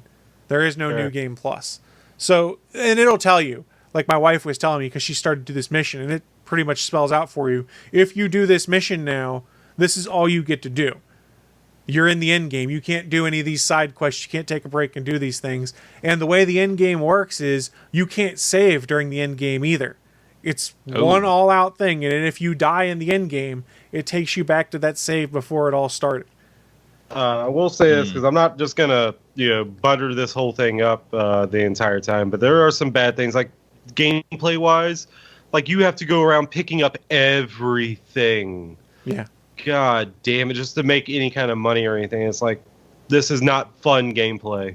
Me just going around finding stuff to press square on, that's not fun.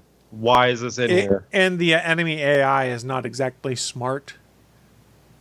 I usually kill them before they can get to me, but... What do you use, Mantis Blades?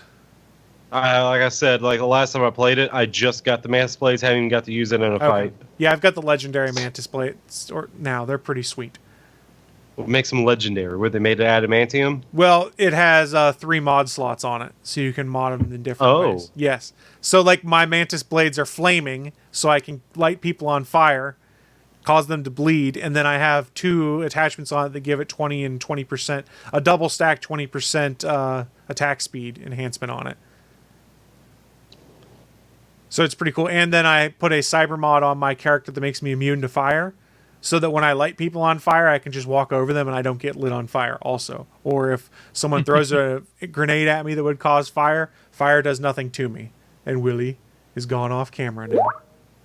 He's sick of your shit. He is sick of my stuff. He's sick of your Manta Blades. He's not having it. He evidently is not having it. So we got a nice little Skype window there for him when he comes back. Sweet. I know, it seems like, it's just a question of whether Cyberpunk's going to be Anthem or No Man's Sky. Will they have a full recovery, or will they drop the ball? I don't think they can afford to be Anthem in this, considering how many years they've spent in putting it into place, all their post plans for what they want to do. I think, it could all be corporate speak, but they've pretty much come out and said, we're going to spend whatever it takes to get this game right, to fix it, to make it right. it sounds like, and they are saying all the right things at least, that their intent is to try and be more like No Man's Sky and to make it so that 6, 9 months, 12 months from now, you go back and look at it and go, oh yeah, I guess it was a little shitty at launch. And remember, Witcher 3 was the exact same way. Witcher 3 was not a good game at launch. It was buggy as hell, had weird issues, and Witcher 3 is one of a lot of people's most beloved games right now that you can do a full playthrough of all the DLC and it'll take you 90 hours basically to do it because it's such a deep world. So I am relatively confident. I'm not a big CD Projekt Red shill. I played Witcher 3 a little bit. I didn't ever really get into it. But I think from playing this game, the pieces are in place there that it can be good. I think a lot of the issues that have been described get overblown because people have hyped this game for so long. Some of them are legit problems. And I think it'll be a good game when it's all said and done. It just is. It really could have taken another 6 months of work, I think. But they'd already delayed since, like, it'd been delayed forever. So I understand what happened from a corporate point of view. From a fan point of view, while I'm enjoying the game a lot, I don't think the replayability is quite there for me yet because I'm like, well, I've already explored most of these things, and yes, there's other endings I could get, but yeah, I could replay the end game when I get there, I guess. I'm just not super into it. I'm more curious to see what they build upon with the DLC because I want to do more stuff with the cool characters that I met that I did these long, involved side missions with. Like I said, part of my biggest complaint was once you finish it, it's like, oh, I'm done with you. I'm not going to see you until we potentially trigger a cinematic in the end game once you get there. My understanding is some of these folks will trigger those cinematics. I mean, but it does seem kind of weird. There's really cool moments in that game that's just great. And it's not even when it comes about, I'm doing this fighting or this hacking minigame. Like, one of my favorite moments in the game is you're doing one of the side quests for a group called the Nomads that live in the Badlands outside the city. And you're going to hijack a train. And once you've got everything in place to hijack the train, you've got to kill time until the next train is supposed to get there that you're going to use to your advantage. So you basically sit around a fire with a bunch of these nomads, drinking beer, playing music, just shooting the shit, looking at the sky. And it's just really well done. It's a fun moment of you just hanging out with these guys that you spend a lot of time with, and when it's all said and done, you finish the side quest, they offer you a spot in their community, like, come be one of us. You don't have to live in the city anymore. You can come be with us. And it's a group of people that, like, you really come to like when it's all said and done. And it's just a simple, understated moment of sitting around the fire, shooting the shit, singing songs. You're like, wow, this is really fun. This really draws me in. And that's why it's so annoying once you're done. You're like, oh, all these people I really liked and these levels I was doing with them and stuff like that. There's literally nothing I can do post-game other than people will be like, hey, V, when you walk into camp. And that's about the extent of it. So you're like, man, I want more out of it. Yeah, it seems like they missed some of the world building. It does seem like it really was promised in all the hype and the lead up to it. Well, from what I saw in the commercials and the trailers and stuff, like, I expected it to be like, basically you're living inside of like a Grand Theft Auto world where you can do anything at any time, anywhere. Like, that's what the commercials told me I was supposed to be getting if I bought Cyberpunk. Yeah, I think there's going to be, like I said, I think once they start putting out the DLC and stuff, which I don't know when that's going to be happening at this point in time, I think that might flesh this world out more, and we'll start seeing more come out of it. It's just, we're not there yet. I think the bones of a good game are there, and I've enjoyed my experience. Obviously, from over 50 hours into the game, I'm having fun with it. I feel like I got my $52 I paid for it out of it, so I consider that a win. Yeah, that's not bad. As long as you don't feel gypped. Yeah. What the hell? That being said, I guess we are ready to start wrapping things up, though. I fell off into a nice tangent there, but we'll start shutting things down. Before we do that, we have one last little segment called What I'm Into. It's our chance to share with you guys who are watching live or listening at a later date just what kind of geeky and or nerdy things we've been getting into so that you may just want to go check them out yourselves. Bachman, you want to kick things off for us this week? I can. Are we going to add in our year's best of everything? I don't have anything planned for that, but feel free. Well, I mean, I guess we could do it 2 weeks from now. We could do the few good things we found in 2020 at the end of when we start off 2021. There's no good in 2020. There was a couple little good things. Let's see. Yeah, so this week, played a bunch of Dead by Daylight. Actually went on the girlfriend's account because she hates playing killer. She actually has gotten motion sick playing killer, so she does not like playing killer on Dead by Daylight. So I had a fun night the other night on actual Christmas Day. We all, everybody went and saw the family, had a great Christmas, and then she was overseeing like the bigger part of her family. So I came home and sat down and logged into her account, which she's logged into on my PlayStation 4. So I logged into her account and then played a bunch of killer matches for her, which is awesome too because she's at rank 20. So like I'm not a rank 20 killer, but I can play on an account that doesn't have a bunch of killer matches under its belt. So yeah, it's kind of fun just stomping the shit out of survivors and getting got a bunch of stuff unlocked for her. So it was nice. She had the whole day with the family, and she woke up the next day to play her favorite game, and bam, here's a bunch of blood points I'd unlocked. Here's a bunch of fragments for the archive. Here's a bunch of challenges that are done, and she just got to go through and click all the buttons and collect all the points. So I got a big thank you message for that. And I showed it I think just in the pre-show, but we did 3 gifts specifically this year, which was between me and her, which was a display, something to display, something to read, and something read. My coffee pot died about a month ago, so my display item was actually a coffee pot she got me on sale at Costco, which is awesome, and I love it. So yeah, I actually had messaged her that day, like I was leaving the house to go to Fred Meyer's to go buy a coffee pot, and she's like, "Don't go to Fred Meyer's, come over here." I'm like, "Why?" She's like, "I have a coffee pot for you. It was supposed to be part of your Christmas, but to stop you from buying one today, just come get this one." So yeah, I got that, and then she got me the Art of the Mandalorian book, which this is just, it's gorgeous, like most art of books, but the Art of Disney ones and the Star Wars ones are sometimes even better. All the digital paintings in here are just utterly fantastic. So yeah, I've kind of flipped through it, but I haven't actually sat down and just gone all the way through it yet. It also includes the original pitch for the show, so I'm excited to read through that. And then she got me the joke item that we saw on Amazon that I just thought was ridiculous, but I have fucking Deadpool's head.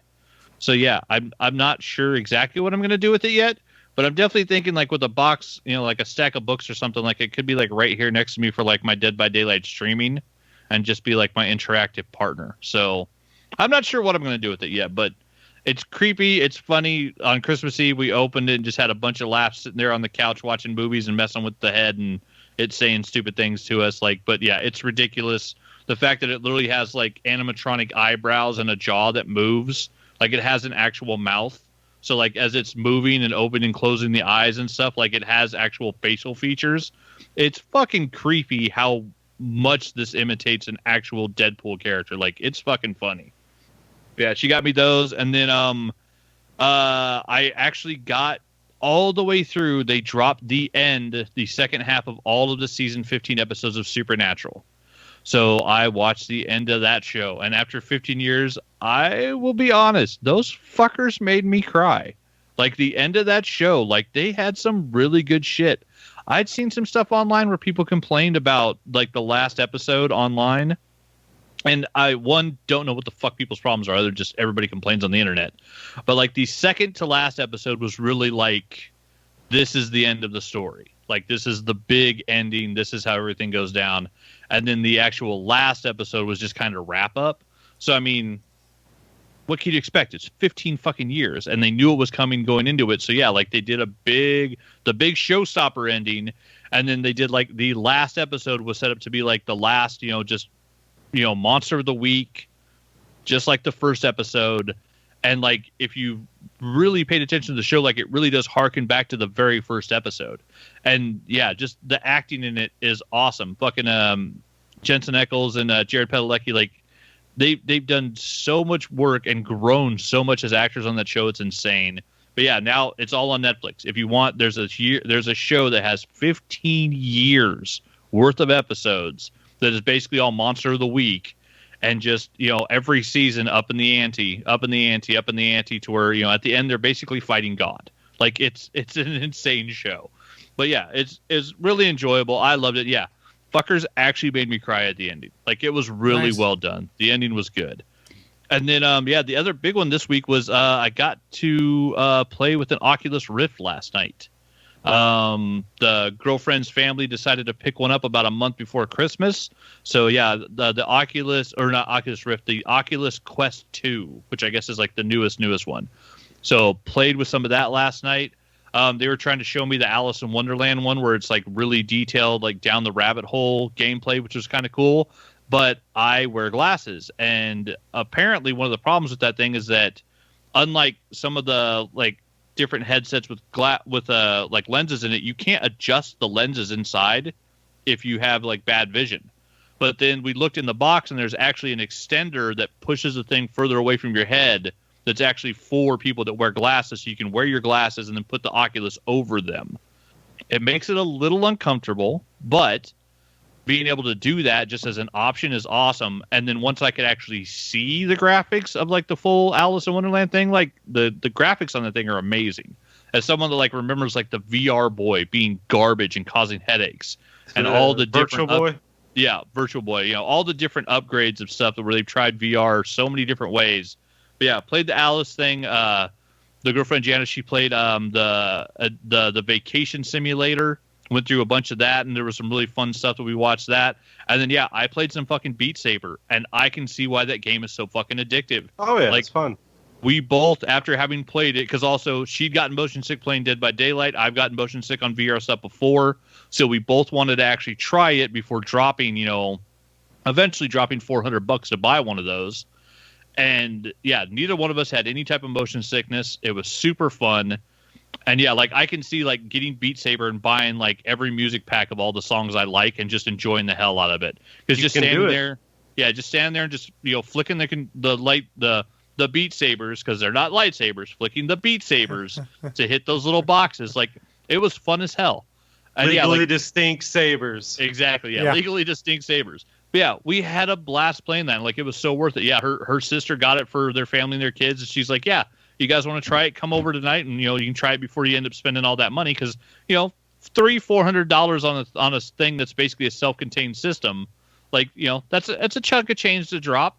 So yeah, we went and tried that last night. We had a blast. It was so much fun. And then the last thing we did last night was we actually watched New Mutants. So I watched that on Google Play, knowing like all the problems going in and setting the bar extremely low. Like, I mean. There's a reason they delayed this fucking movie 4 years. Like, it's not great. It had some really good CGI special effects. It has some good acting in it. I mean, it's got Anna Taylor-Joy from, the Queen's Gambit from 3 years before the Queen's Gambit came out. It's got Maisie Williams from 2 seasons ago from Game of Thrones. It's got one of the kids from Stranger Things in it. If you don't know about the characters that are whitewashed, if you don't know about the fact that 2 of the characters in the show should be African American or of African descent, if you don't know all that stuff, like the girlfriend said she enjoyed it. She said it was a fun movie. And so, yeah, if you don't know everything about the New Mutants in the X-Men world, it's not bad. If you happen to be someone like me that knows everything about these characters, knows how they should have been portrayed, and then you see what Josh Boone did with them, it's like, But yeah, it's not an X-Men film I'm ever going to buy on Blu-ray or DVD. Like if this was a $10 Blu-ray at Walmart, I wouldn't pick it up. But it's worth watching once. It wasn't bad. It just, it has a lot of flaws. But yeah, if you're just an average person that doesn't know much about the New Mutants, you'll probably enjoy it. Like the horror aspect of it where they try to make it creepy was done really well. There's some great CGI. Yeah, great CGI effects. The Demon Bear is really cool. But yeah, that's what I've been getting into. I will go next then, and we'll let Willie be the one that wraps things up for us. Fair. So stuff I've been getting into, Cyberpunk 2077, like I mentioned, I'm up to 50 hours, and I think it was at like 20 or 24 last week when we did the show, so you get an idea of what I've spent a good chunk of my time doing. My wife and I, kind of doing our own thing for Christmas, decided we watch some of Christmas episodes of different sitcoms and shows we liked. So we went through and watched on Christmas, leading up to Christmas, on Christmas Day episodes. They're all Christmas-based of Community, Futurama, Simpsons, The League, and probably a few other things I'm missing out on. It was really nice on Disney Plus. They had just a listing of all of the Simpsons Christmas episodes on the front page, so you could go through and start through them. Some of them really good, some of them not. But like, for instance, the very first episode is the Santa's Little Helper one, which is really fun to watch, but at the same time, you're like, man, the Simpsons have changed a lot since their very first episode. Yeah. They've changed so much. That art style was trash back in the day. It got so much better. I just found out, and I didn't realize this, that Kim's Convenience is on Netflix. So I'm going to start watching that. Everyone said is really good. It's like and that's got 5 episodes in. That's got the dude that's going to play Shang-Chi in it, right? Isn't Yep, that his show? Simu Liu's in it, and then Simu also Liu, yeah. the guy who was the New Republic starfighter pilot in season 2 of Mandalorian. Oh, yeah, Not the Dave one that Filoni. rides around. Yeah. The one that rides around with Dave Filoni. Yeah, the one that rides around with Dave Filoni. So I'm going to get started on that because everyone said that show's really hilarious. It's a Canadian sitcom, I guess. So much like Willie's a big fan of Letterkenny, I'm going to try me some more Canadian comedy here, and we'll see how it goes. I have not started watching it. It's literally just queued up as the next thing in my Netflix queue right now. So I'll get to it probably this afternoon. Well, I don't know. Between playing football and Cyberpunk, it might be this evening when I'm cooking dinner that I get to it. Because it seemed like it'd be a good Playing football? Or watching Chris football. is going to go outside and play football? Chris doesn't go outside this time of year. I was going to say, when is this happening? Chris, I want video of this. Well, I want proof. It'd be fun Chris to is gonna play go in the outside snow, and in play all football. honesty, because we've got snow on the ground still. Now, Lucky bastard. it was also, when I got up this morning, a whopping 13 degrees outside, so less fun. We're supposed to get to 48 today, though, so we're going to have a bunch of that snow melting off, which is and good. Then freezing overnight, and then tomorrow the roads will suck. That's okay. Where am I going to go? Fair enough. I need to do enough to clear off my driveway or to throw some rock salt down in the morning so it finishes off melting so that nobody trips and falls when they come and deliver the mail tomorrow. That's really my only goal right now, is to clear that off enough. And then I guess that's all I've really been getting. Oh, I got a new computer that I've started doing some stuff with, and I don't want to go too deep into it, but it's what I'm going to use primarily as my editing machine for podcasts and video products. And I've got most of it set up, so if you're watching this live, today's episodes will come out today still on all of the feeds, but it'll probably be a little later in the day as I'm playing with some new toys to put these shows out. And if you want more information on that computer, I'll talk about it more in the future on here, but it will probably also be a segment on the GonnaGeek.com show where I talk about my experience with it, because it's not what I'm used to. We'll just leave that tease at that right now. So that's what I've been getting into. Mr. Willie D. Nelson, who I won't call Willie Claus because he didn't like it. What have you been getting into? Yakuza Humbug game. Nelson. Been playing the Yakuza, Kiwami. Still fun as hell. Highly recommend that whole series. Watched all Letterkenny yesterday, which was all right. The last episode really brought it up because that last episode is probably the best. Two Cock Secure is a funny band name. They just call him Two Cock on the streets. Watched Wonder Woman 84. Was disappointed in it when I already knew I was. Other than that, I've just been staying inside all week because sickness. After the show last week, I started having fever dreams that night. Ooh, that was weird. Really weird fever dreams. Well, that's strange. I hate it when that happens. I think it's the only time I've ever had fever dreams. So I'm assuming that's what that was. It was weird. Nonsensical. But other than that, I haven't seen anybody since last Friday, or Friday before last. There you go. How does that feel? Is that something, do you like that kind of day, or are you just kind of like, man, I really wish I could see some folks to go do something right now? Today's Sunday. It doesn't feel like it. Feel like today's Tuesday. Okay, that's fair. I get that. Feels like it should be last Tuesday, because time is a thing, I guess. It is indeed. Yeah, I was like looking. I was like, oh great. I was time like, is the oh fire shit, in which man tonight burns. is Saturday. Holy shit! I gotta do a podcast tomorrow. What the fuck? Well, Willie, I'm sorry you've been feeling under the weather. Hopefully you start feeling better. At some point in time. That's all. That's all? It's been short, simple. That's fair. So before we shut this thing down, one thing I did want to mention, it was all over Twitter if you're into the pro wrestling side of the house. Rest in peace, John Huber, who you might better know as Mr. Brody Lee in All Elite Wrestling, or Luke Harper in the WWE.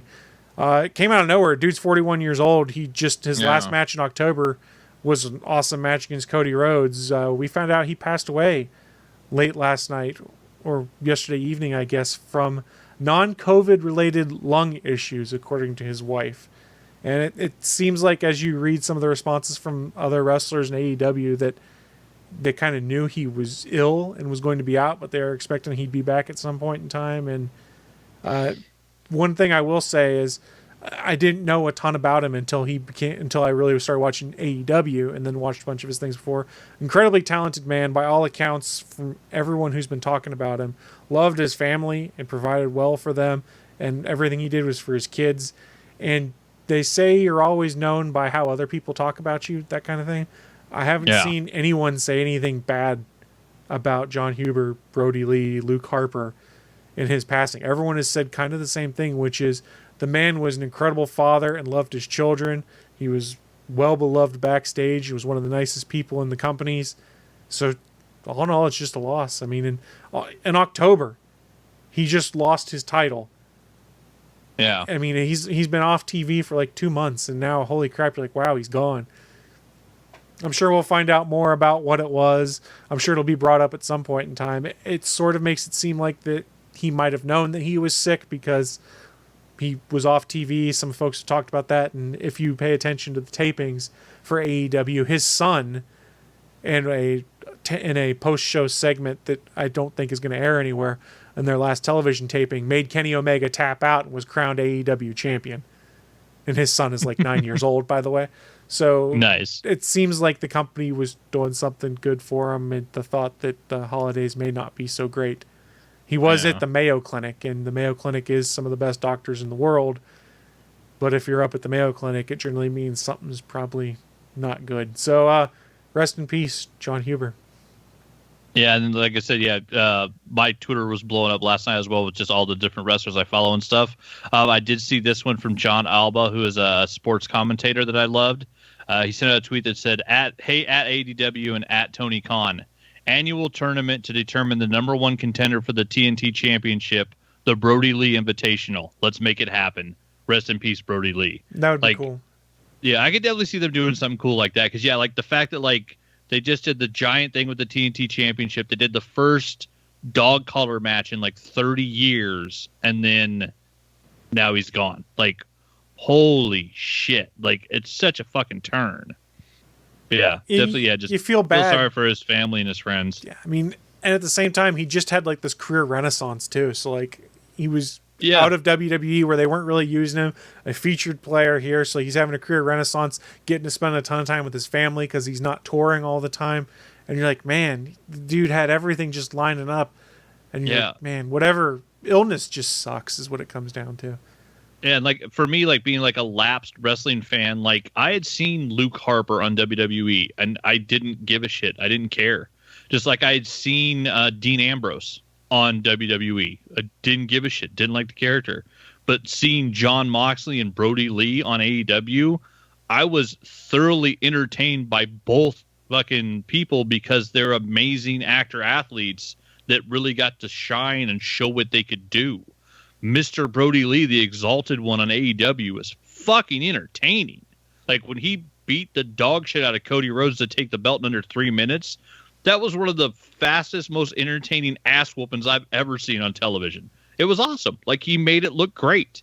And the fact that having that change in your career, that renaissance of being just blown up as this great character, and then bam, it's cut short. It's so sad. It really is. So I'm sure they'll do some kind of tribute to him this week on AEW Dynamite because this is one of their live weeks as we get in towards the holidays. So look for some kind of tribute on that and probably on Being the Elite towards Mr. Brody Lee, the Exalted One. On that note, though, we are about to shut things down. A friendly reminder, we are taking next week off. So there will be no new live episode next week. There will be no new published episode next week, but we will be back the second week in January. What? This is news to me. Yeah, exactly. Of course it is. With more ridiculous content, things like that. For those of you that are watching live or listening later, please have a happy, safe New Year's Eve, New Year's Day. Go enjoy time with your family in the best safe way that you can so as not to give anyone coronavirus. And just be safe and be well. On that note, I'm still not going to see anybody for another week. Well, Willie, if you want, Well, you it's can good. video You'll call be me. safe that way. We can chit chat. You can you see bullshit, me man. digitally. I'll give you a call later this week on Google Duo. I'll just call your phone up, like, "Hey, Willie, what up?" I'm going to do it. He doesn't seem happy about it. I know. I'm just saying he doesn't seem Doesn't happy seem about happy. I mean, I wouldn't be happy if my face showed up on a phone either. I never am when it does. No, but on that note, we are getting out of here. Before we shut down this stream and say goodbye for the year of 2020, do you guys have any final thoughts to share with our audience and our friends? No one tells me shit. it. Stay safe, stay healthy. On that note, I can't. yeah, Willie's already sick. But for the rest of you guys, stay healthy. Nothing. And if you want to chit chat with us, we're on social media, or go to the GonnaGeek.com/Discord, the ATGN channel. See you guys next year. Bye, guys. Thanks for listening to this brand new episode of the All Things Good and Nerdy podcast. Don't forget, we'll be back next Sunday live at 11 a.m. Eastern, 10 a.m. Central, over at live.atgnpodcast.com, channel 3 of the Alpha Geek radio app, and over at our network home at GonnaGeek.com/live. If you have any feedback for the show, please contact us, atgnpodcast@GonnaGeek.com, on our hotline number at 304-806-ATGN, or even better, go to Twitter and send us a message at ATGN Podcast. The music you've heard in this show is produced by Kevin MacLeod and can be found at Incompetech.com.